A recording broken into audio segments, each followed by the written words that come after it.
అంటే మనకి శత్రు సమూహం ఒకటి ఉంది. ఒకప్పుడు ఆ సమూహంలో వాటి పెత్తనం కింద మనం బతికిన వాళ్ళం. ఇప్పుడు వాటి పెత్తనం కింద నుంచి బయటకు వచ్చేసాం. జీవం గల దేవుని పెత్తనం కిందికి వచ్చాం. దేవుని రాజ్య సభ్యులమయ్యాం, దేవుని సంబంధులమయ్యాం. దత్తపుత్రాత్మను పొందిన వారమై, దాస్యపు ఆత్మ నుండి విడుదల పొంది దత్తపుత్రాత్మను పొందిన వారమై దేవుని కుమారులము కుమార్తెలమయ్యాం విశ్వాసమును బట్టి. ఏ విశ్వాసము మనకు అన్ని రకాల ఆధిక్యతలు తెచ్చిపెట్టిందో ఆ విశ్వాసాన్ని దెబ్బతీయటానికి కుట్రలు జరుగుతాయి.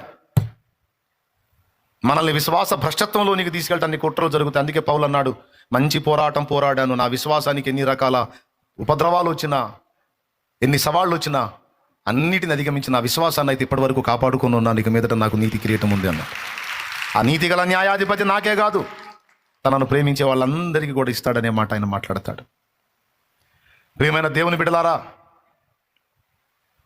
అచ్చంగా దేవుని రాజ్యంలో చేర్చబడిన మన పతనాన్ని ఆశిస్తూ నిరంతరం సాతానుని దురాత్మలను ఆవాహనం చేసి శత్రు వినాశయ అని మన మీద ప్రయోగించేటువంటి మనుషులు ఉండనే ఉన్నారు.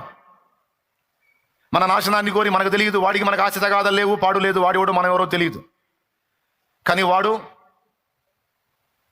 నిద్రాహారాలు మానేస్తాడు, అవసరమైతే మనుష్య మాంసం తింటాడు, అసహ్యమైనవి తింటాడు. ఇవన్నీ ఎందుకంటే సాతానును మెప్పించడానికి, ఒప్పించడానికి. ఇన్ని చేసి వాడు చేసేది ఏందో తెలుసా?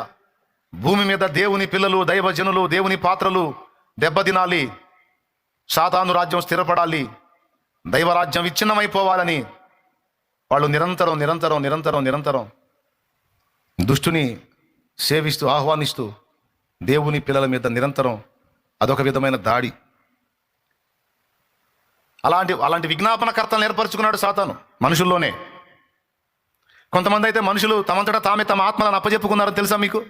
సాతాను పిలిచి తమ ఆత్మను అప్పచెప్పుకున్న వాళ్ళు ఉన్నారు.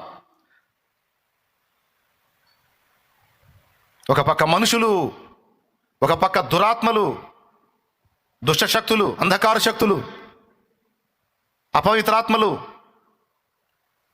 అన్ని కలగలిపి మనల్ని మళ్ళా వెనక్కి తిప్పాలని, మనల్ని భ్రష్టు పట్టించాలని, మన విశ్వాసాన్ని వేగు చూసి మన ఆత్మలను నిత్యము మండే నరకాగ్నికి ఈడ్చుకెళ్లాలని, వాళ్లకు దక్కని మహిమ మనకు దక్కకూడదని, వాళ్లకు దక్కని రాజ్యం మనకు దక్కకూడదని, వాళ్ళుండే పాతాళ అగ్నిలో, నరకాగ్నిలో మనం కూడా ఉండాలని రక్షణలోనికి వచ్చిన మనందరి మీద దుష్టుడు చేసేటువంటి కుట్రలన్నీ కావు. ఈ సంగతి బైబిల్ చాలా స్పష్టంగా చెప్పింది. వాడికి సమయం ఇంకా కొంచెమే ఉందని, బాగా కోపం కలిగిన వాడే భూమి మీదకి వచ్చాడని ప్రకటన 12 సాక్ష్యం ఇచ్చింది. దయ్యాలకు వాటి కాలం